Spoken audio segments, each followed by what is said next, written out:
Kami nak mendengar hadis tentang Dajjal dah lahir atau belum? Dajjal dah hadir. Mana bukti Dajjal dah hadir?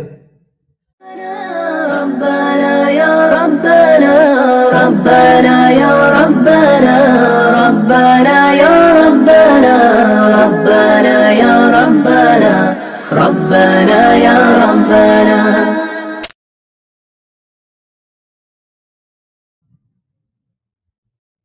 Tak terasa saya ini sudah 8 kali datang ke Kuala Lumpur. Awal-awal sekali 2014, 2015, 16, 17, 18, 19, 20. Sudah kali yang ke-7. Saya datang setahun sekali saja setiap bulan Februari.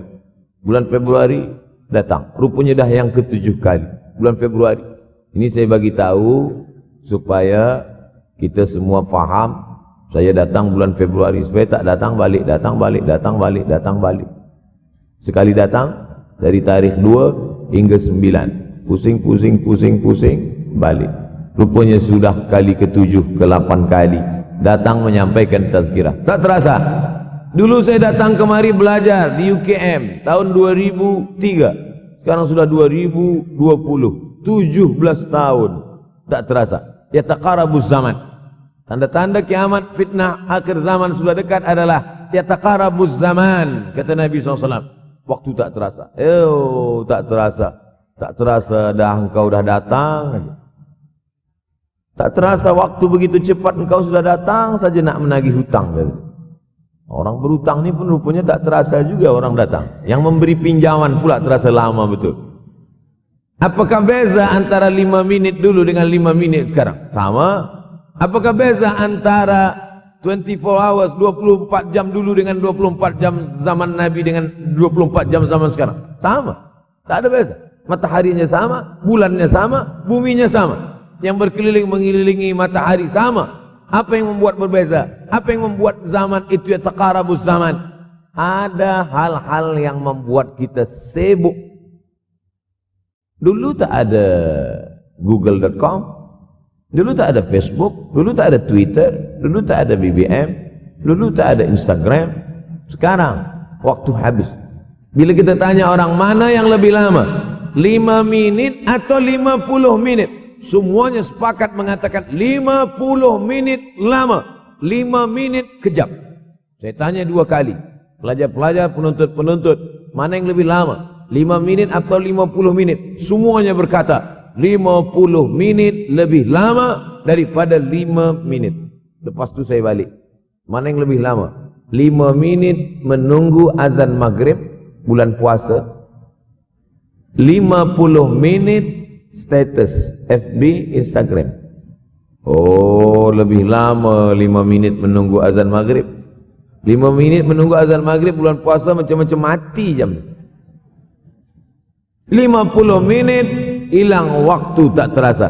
Itu menunjukkan hadis Nabi itu, saya semakin saya baca hadis Nabi makin kuat keyakinan saya, makin kuat iman saya, makin hilang keraguan saya bahwa yang berbicara ini bukan manusia biasa, tapi dia dapat wahyu dari Allah. Wa ma yantiqu anil hawa in huwa illa wahyun yuha, melainkan wahyu dari Allah Subhanahu wa taala. Yataqarabuz zaman, masa begitu cepat berlalu tak terasa. Sebulan seperti sepekan, sepekan seperti sehari, sehari seperti sesaat. Akhirnya kita pun kehilangan waktu, habis. Saya Ustaz Abdul Samad, memang zaman ni tak terasa cepat betul. Rasa-rasa kejap, dah bulan Ramadan. Tak terasa baru saja Idul Fitri, dah masuk pula lagi. Masya Allah, begitu cepatnya masa berlalu.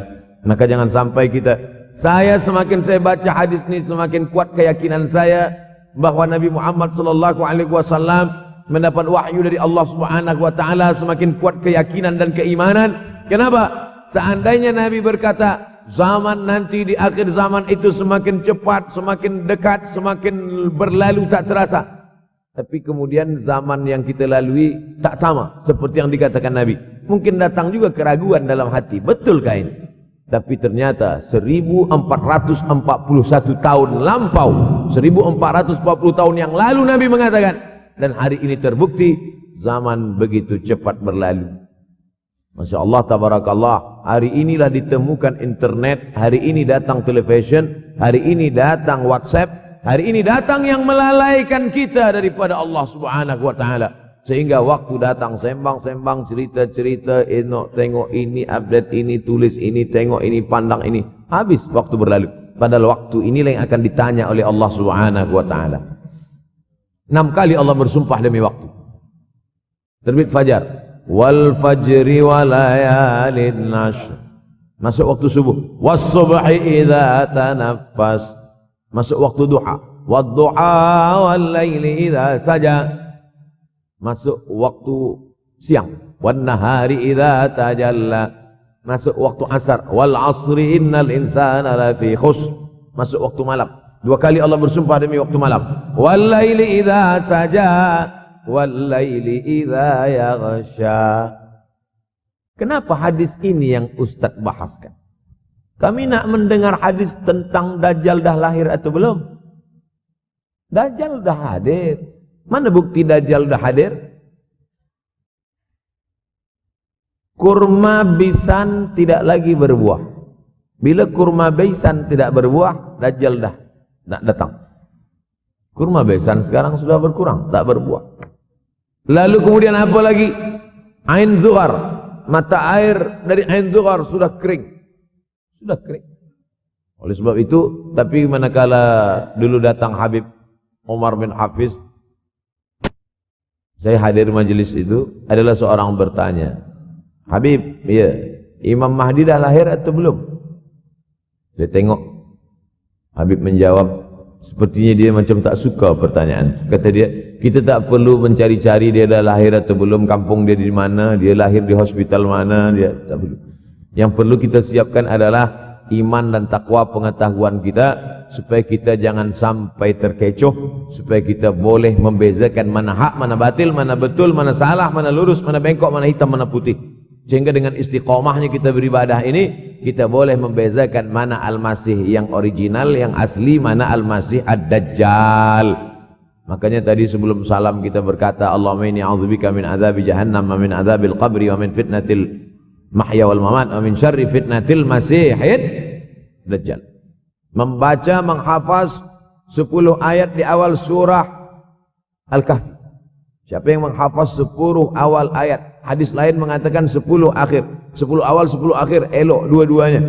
Tapi Masya Allah, tabarakallah, anak-anak kita yang pakai jubah, pakai sorban putih ini, daripada tahfiz Quran, mereka tidak hanya menghafaz 10 awal 10 ujung, dari awal sampai ujung dia hafaz, 30 juzuk dia hafaz. Mudah-mudahan anak-anak kita penghafaz Al-Quran. Allahumma ja'al abna'ana wa banatina min huffazil Quran wal hafizat. Jadikan anak-anak kami menjadi para penghafaz Al-Quran, ya Allah, supaya selamat dia daripada fitnah Al-Masih Ad-Dajjal. Tapi saya pilihkan hadis tentang yang 5 ini.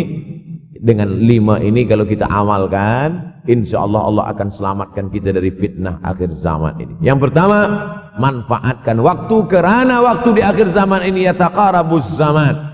Kerana waktu semakin dekat tak terasa, hilang, berlalu. Maka isilah waktu ini dengan ibadah. Jangan sampai ada waktu yang kosong. Duduk sejenak kosong berselawat. Allahumma salli ala sayyidina Muhammad wa ala ali sayyidina Muhammad. Allahumma salli ala sayyidina Muhammad wa ala ali sayyidina Muhammad. Sempat-sempatkan ambil wuduk solat duha walau 2 rakaat. Sempat-sempatkan sebelum tidur malam solat witir 3 rakaat.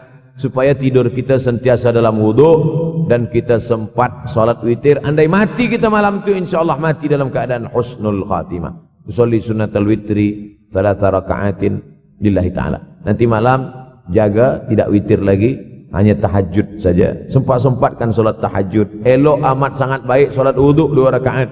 Usolli sunnatal wudu raka'ataini lillahi ta'ala. Selepas salat wuduk, salat sunat taubat. Salat sunat taubat raka'atain lillahi ta'ala. Selepas salat sunat taubat, salat sunat hajat. Salat sunat al-hajat. Selepas itu barulah salat sunat tahajud 8 rakaat. Nak tambah lagi 10, 12, 14, elok, tak salah, karena dia tiada batasan. Adakah sahabat Nabi yang melakukan ini? Ada. Qatadah bin Nu'man, dari selepas Isya sampai azan subuh. Imam Ahmad bin Ambal, dari selepas Isya sampai azan subuh. Bahkan mereka mengkhatamkan Al-Quran dalam tahajud mereka. Maka bahkan ada imam yang disebut dengan as-sajjad, kerana banyak sujud kepada Allah Subhanahu wa ta'ala. Kerana akhir zaman ini godaan begitu besar. Dulu orang tengah malam tahajud, jam 2 malam, jam 3 malam dia bangun.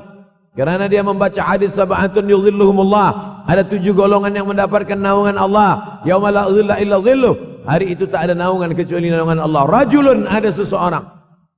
Zakarallah, dia berzikir mengingat Allah. Khalian, di tengah malam, tak ada manusia. Fafadat ainahu, menetes air mata. Maka yang pertama ini, jangan sampai kita kehilangan waktu. Kerana waktu kasaif. Waktu ini seperti pedang. Illam taqta'hu qata'aka. Kalau tidak kau patahkan dia. Kalau kau dapat pedang, patahkan. Sebab kalau tidak kau patahkan, dia yang akan memotong engkau, mematahkan tulang-tulang engkau.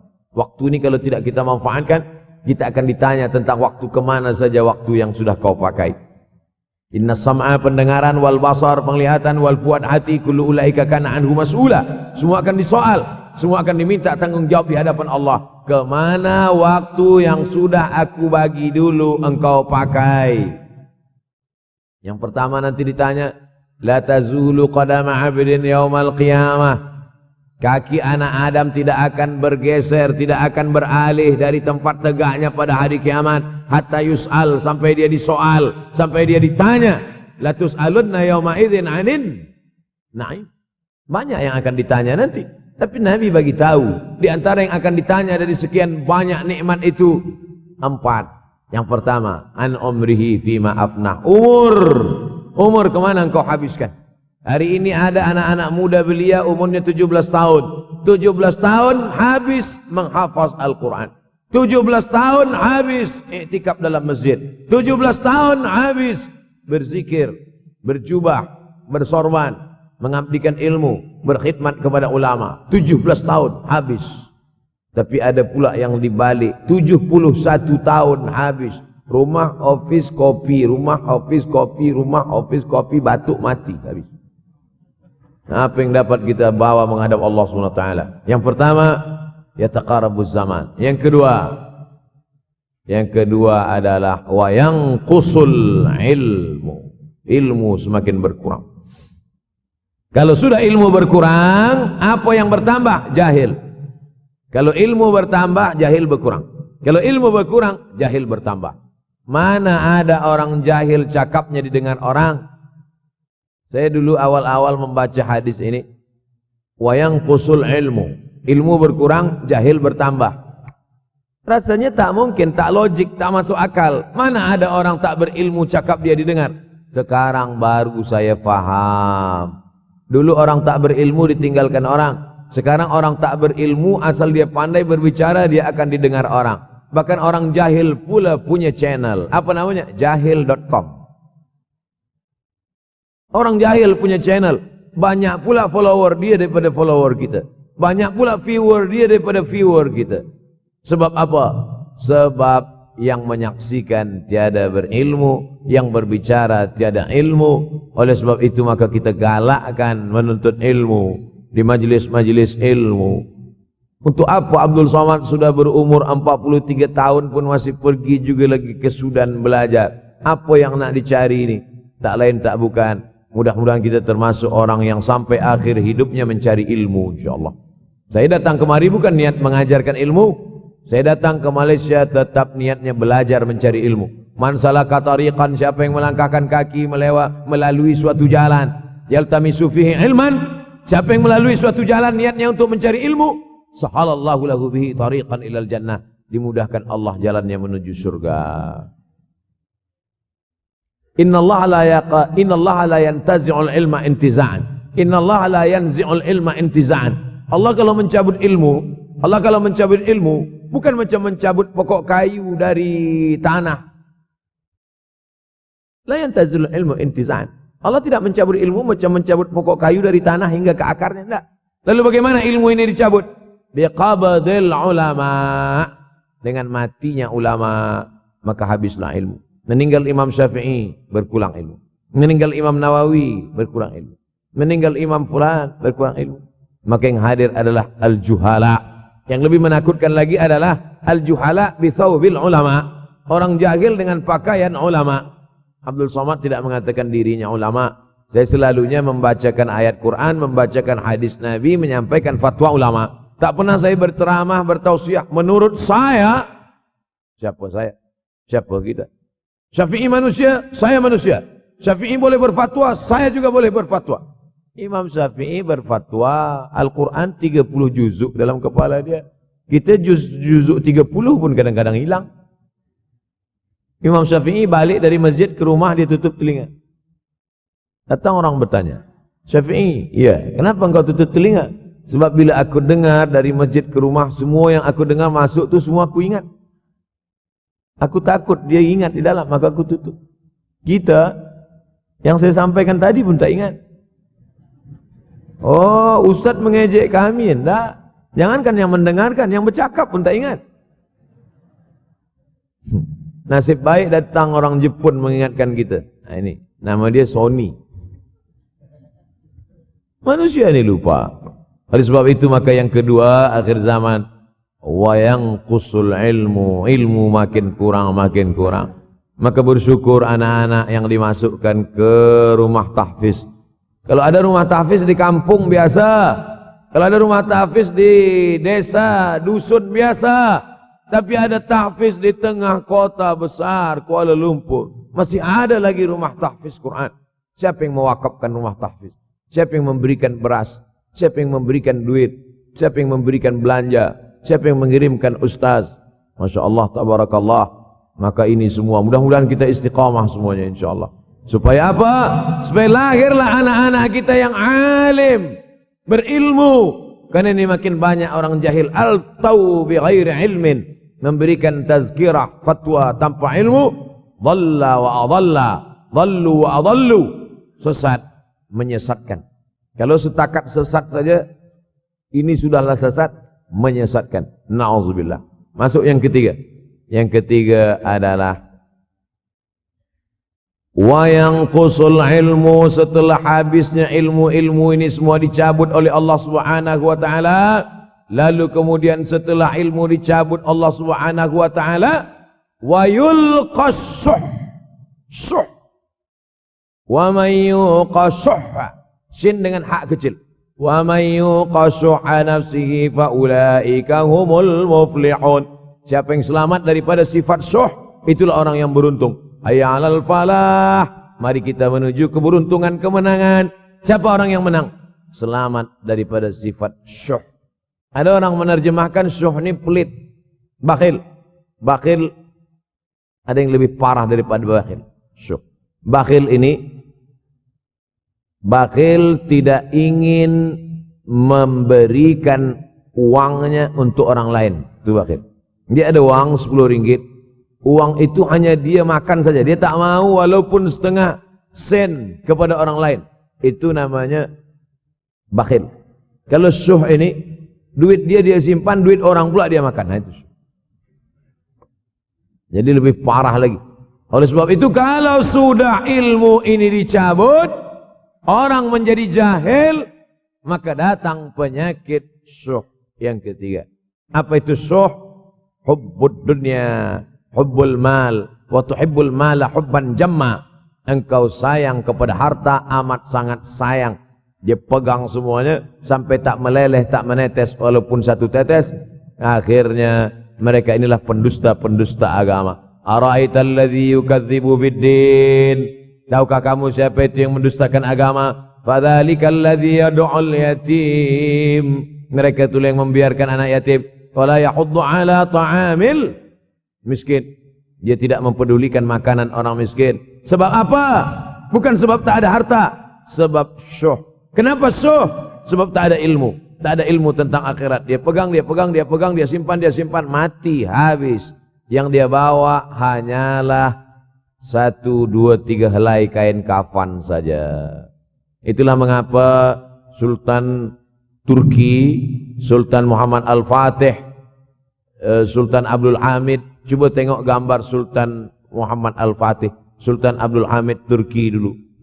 Sorban dia besar-besar. Saya dulu terkejut, lama saya tengok. Kenapa sorban orang Turki ini besar-besar? Lama-lama saya baca, rupanya sorban orang Turki itu kain kafan. Tuan-tuan, balik dari sini beli kain kafan 2 meter. Ikatkan kepala, bawa sembahyang. Supaya ingat mati. Bolehkah menyiapkan kain kafan? Baca kitab Tambihul Mughtarrin, peringatan bagi orang-orang yang tertipu. Di situ ditunjukkan banyak ulama, bahkan mereka menggali tanah di dalam rumahnya. Malam-malam dia tahajud, selepas tahajud dia duduk di dalam tanah itu supaya terasa bagaimana rasanya mati. Gali tanah 2 meter, masuk ke dalam. Tapi kalau nak buat itu kita saja dengan Allah. Jangan pula, banyak juga orang sekarang udah gali tanah masuk ke dalam, streaming pula. Hai guys, nak rasakan mata? Mana boleh terasa? Kita saja masuk ke dalam, rasakan macam mana rasa. Sebab kalau cakap saja, marilah kita ingat mati, takutlah kita pada mati. Kita tak tahu bagaimana rasa mati. Kalau nak merasakan bagaimana rasa mati, nanti kalau ada orang mati meninggal dunia, masuk kita ke dalam. Kita sambut jenazah, kita letakkan, kita duduk, rasakan. Ketika Fatimah meninggal, Fatimah emak Sayyidina Ali meninggal, Nabi masuk ke liang lahat. Masuk Nabi ke liang lahat. Nabi berdoa di dalam. Ketika Utsman bin Maz'un meninggal, Nabi masuk ke dalam. Nabi pegang jenazah Utsman bin Maz'un. Meleleh air mata Nabi, turun ke misai, turun ke janggutnya, turun menetes sampai ke bawah. Merasakan bagaimana rasanya di dalam. Dulu saya pernah berjumpa dengan seorang pemuda, telinga dia pakai anting subang. Lalu kemudian saya tengok banyak tato dia. Saya tanya, macam mana cerita awak bertaubat dulu? Mak saya meninggal, Ustaz Abdul Somad. Lepas tu saya tegak di tepi kubur. Macam ada yang menolak saya dari belakang, masuk saya ke dalam. Masa masuk itulah terasa sejuk di kaki. Datang rasa takut saya. Makanya kalau ada orang yang sudah kita bagi tazkirah, bagi nasihat tak juga, nanti ada orang meninggal, bawa dia agak dekat, senggolkan sikit, jatuh. Gitu caranya supaya kita terasa mati ini, supaya apa? Hilangkan penyakit syuh, cinta harta, takut mati, dan membuat kita menjadi bakhil, pelit.